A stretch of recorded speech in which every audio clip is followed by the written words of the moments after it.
right, good morning, everyone. Thank you for coming out. We just wanted to provide some updates on the incident from earlier this morning. I first want to make sure that I recognize all of the local agencies, as well as we had the ATF come out and help us out and assist and support us in this incident. As you can are well aware that this is a tragic incident that involved multiple people. And so we appreciate the support that we get from our local and federal partners. So I want to make sure that I get that said initially.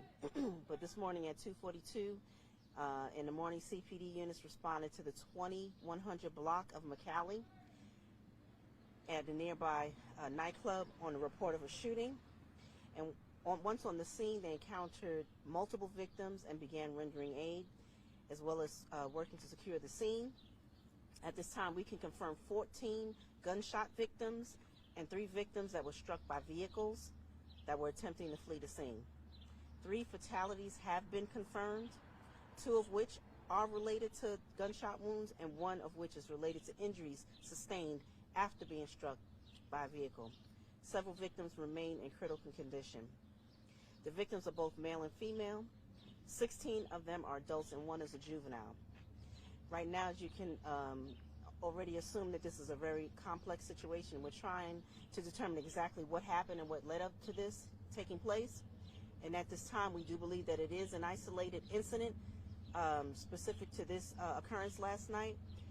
We do not believe that there's any ongoing public safety threat at all related outside of this incident to this occurrence this morning.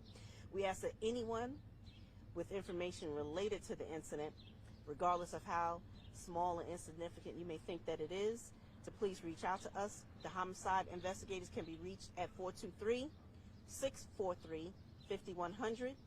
And you can also use our Atlas One app and submit a tip. Of course, all of this can be anonymous. This is once again a situation in which we find that we need help from the community to help us out with this. We cannot do this by ourselves, and we're asking you for help. This is clearly a tragic event for the families involved and the victims, so at this time I definitely want to make sure that we extend our condolences and our thoughts to the families and the victims that are experiencing this today. And once again, I want to thank all of our local and federal partners that are assisting us, and this is an ongoing investigation, so there's not a lot of details other than that I can give at this time, because I want to make sure that we follow through with this investigation thoroughly and that we give it its due diligence. So at this time, I'll take any questions if you have any. Is there any idea on perhaps maybe the number of shooters at this time? So right now we're looking at there's going to be multiple shooters. We cannot confirm how many, but there's definitely more than one shooter.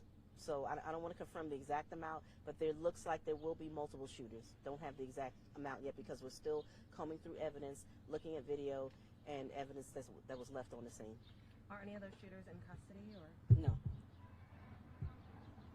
Any idea on the types of weapons that were used?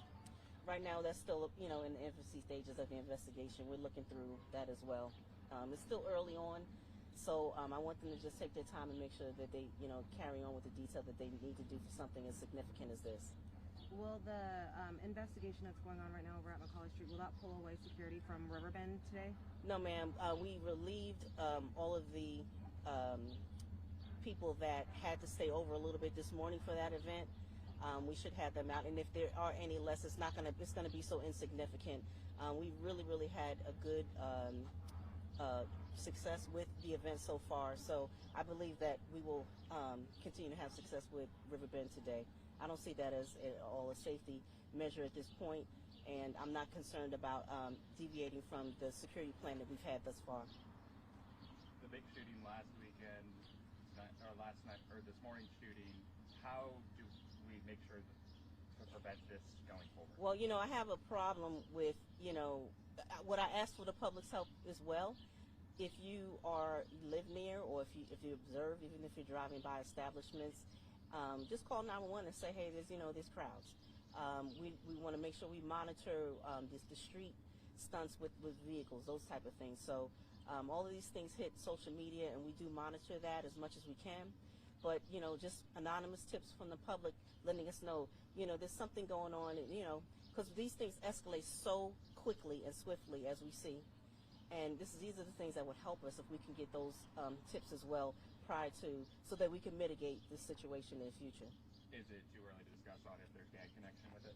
We don't know. We're looking through that as a lead as well. So we can't determine that yet because we're still in the beginning part of the investigation. Can you estimate how long that area is going to be blocked off? If we should let people know, hey, this is going to be blocked off all day, avoid that driving through that area? I wouldn't say all day, but I would at least make sure that we, I would safely say probably a couple of hours. Yeah, good portion of the day. You mentioned that there were several people who were hit by vehicles as well. Is there any idea if those are the shooters' vehicles or these people trying to get away at the time? Probably, I don't know at this point. It probably could be a combination of both. Really don't know at this point in time because there's just so much to unpack with this investigation, and we want to really just make sure before we put out too much information, that it's the actual facts of what happened before we actually say that. Tiara, do you have anything? No, I don't have Okay. All right. One more. Will you guys be speaking later on today? So we will speak later. Me and the mayor will have a little bit more of a formal press conference later on this afternoon, and that information will get released with the where and the when of that. If I have any updates at that time, I'll try to provide that to you. But for now, that's pretty much all we have.